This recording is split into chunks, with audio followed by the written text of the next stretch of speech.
What's up, y'all? This is Marshall Lee of DonkeyJawProjects.com, and this is the Working Artist Vlog. How you guys doing? I'm doing all right. I got up this morning and I started working on Lone Wolf once again. This is on Indiegogo. If you want to check it out, the link is down below. We're about 60 something percent to the goal. So we definitely need to kick it up. There's only, I think, 11 or 12 days left or something like that. So yeah, hopefully we can get some more support on that. But I think it's going to be a really cool comic, and I'm looking. You can actually read the first part of the story that I'm going to have in the anthology if you go to DonkeyJawProjects.com and sign up for the newsletter. The first half is there for free to read in black and white. This is going to be in color, but this is that's the version I have up for free at the moment. So, but other than that, I was just listening to Dan Ekus. And he has a new podcast or video out called "Are You Good Enough?" The 3 stages, and it's really good. It was a nice thing to kind of wake up to and listen to that. Just kind of talking about the mindset that we have as artists and how we always think we're not quite good enough and stuff. So I definitely recommend that. Dan Ekus is a good buddy. I've had a lot of interaction with him. We've talked behind the scenes a little bit. We also I was on his channel, and surprisingly he hasn't, I don't think, been on my channel, but that's going to change really soon.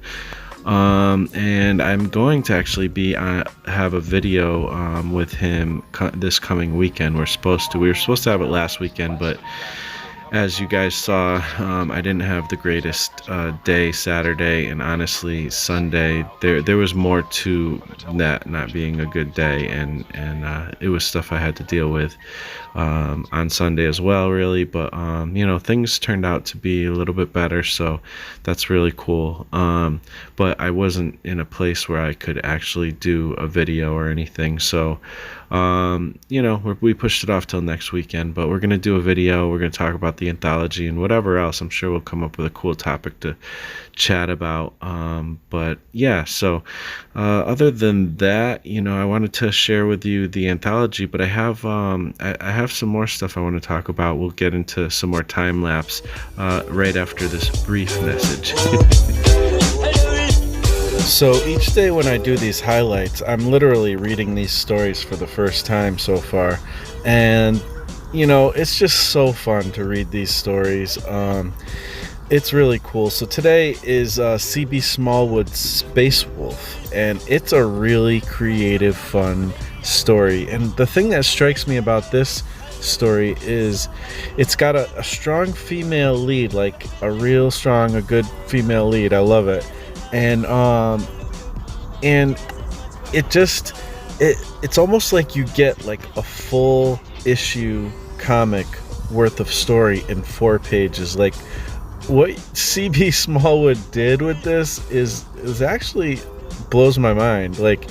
And it was done through the technique of narration, which I think is interesting because a lot of times we don't use a ton of narration in comics. It's more about the dialogue and the action and stuff, but I love how he did it with this, and it was really good. I enjoyed the story. It had a great beginning, middle, and end, and yeah, just really awesome.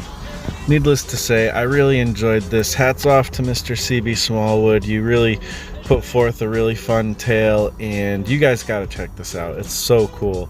The other thing I wanted to talk about is imagery has been released for the progress of Karen Bonfiglio's poster that she's working, and I imagine I'll be putting the imagery in here at some point, and it's really cool. And she's making it, but we got to reach the stretch goal. I forget what the stretch goal, but it'll show in the image. But if we hit that stretch goal, then we'll be all able to get a poster, and it's going to be really cool. So if you haven't already, hit the link below, and please help support so we can get to this awesome stretch goal.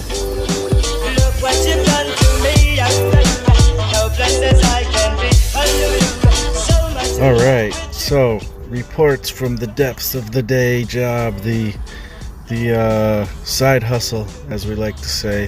Thanks to Scotto Green for pointing that out for me.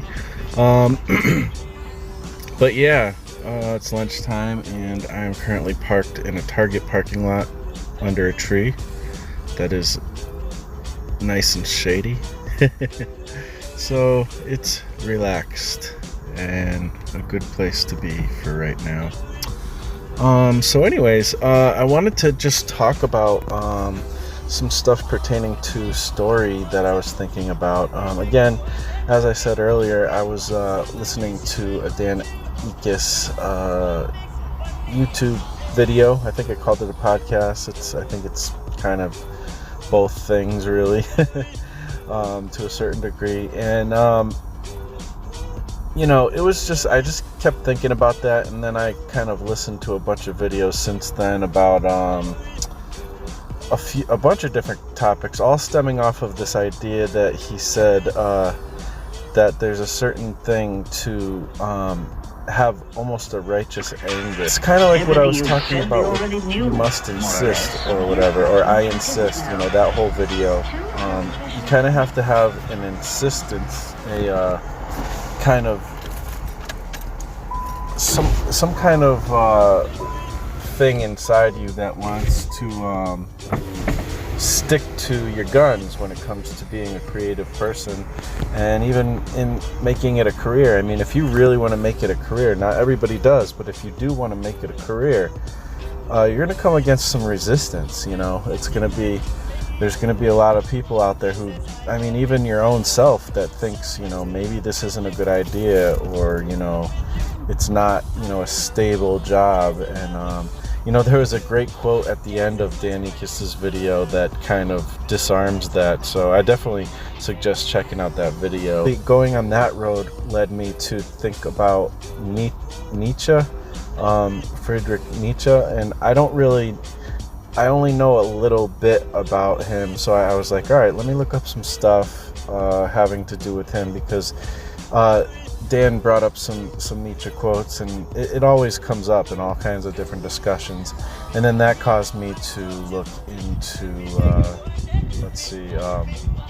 like Marxism, and then also Sigmund Freud, and other people in the realm of philosophy and psychology and things like that. Lots of interesting stuff, things that I have heard about and studied a little bit here and there, but I feel like I want to dive a little deeper into that kind of stuff, because it's obviously at the basis of a lot of modern thought. But the point is all these things, these philosophical kind of patterns and constructs and whatever,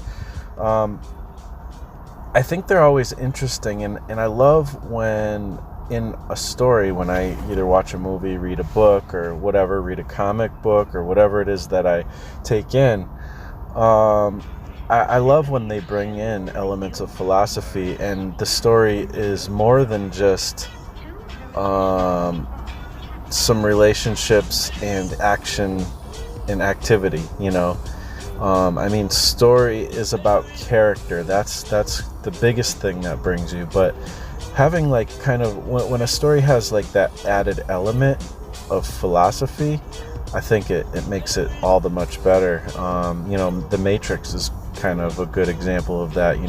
There's definitely character arcs, and there's a lot going on there, but there's also philosophy. It's opening up a discussion on philosophy, on even maybe religion a little bit. It's just, there's a lot there, and there's a lot of other I think I bring up The Matrix a lot because it's just a great example of a lot of things.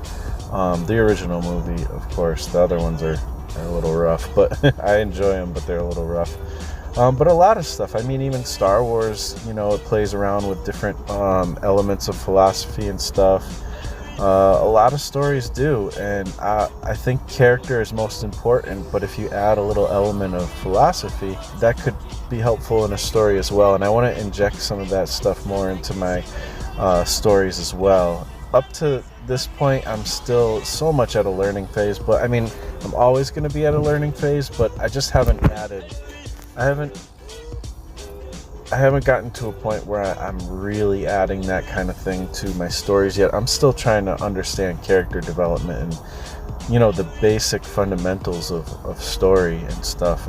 But I do want to add some of that stuff as well. And I think one thing too with philosophy and things like that, when you're injecting that stuff, it's always difficult because you have a certain way you feel about it, and you don't want to come across as preachy. I mean, you can. There is content that comes across as preachy that can be still interesting and good and helpful to a certain degree, but a lot of times it's not as helpful if you're preachy, and a lot of times it doesn't come across well.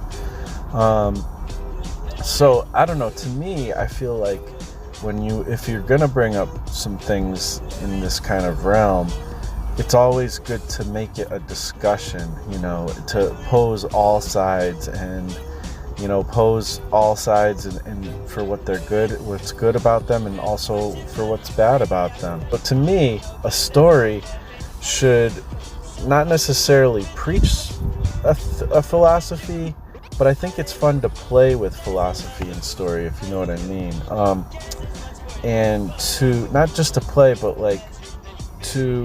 actually, I don't know if I like the word to play as much as to discuss, open up the discussion, open up a train of thought, well, what if this, and this, well, this, what if this, and this, well, that, so that kind of discussion, I think, is something that story is actually really good at. So I don't know, what do you guys think? There's a lot that I said there, so yeah, I don't know. I just think it's interesting, and I would love to introduce more of that kind of stuff into my stories. So far, my stories have been kind of action-oriented, fun-oriented, and I think you can still be both of those things and still touch on philosophy. I mean, you can even you really do see it in many stories, most stories, a lot of the MCU stories and comics in general. I mean, they a lot of times revolve around a thought that has to do with a philosophical point of view.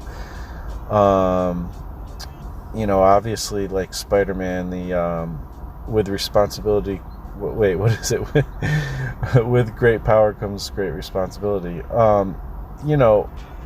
That kind of thing. That's a philosophical thought, and it's true. And I mean, that one's a little bit, I think, more straightforward, something that everybody can kind of agree upon, but it does discuss it, and it's interesting, and it poses the question, are we not paying attention to the good we can do in little things, and what kind of ramifications does it bring us if we don't,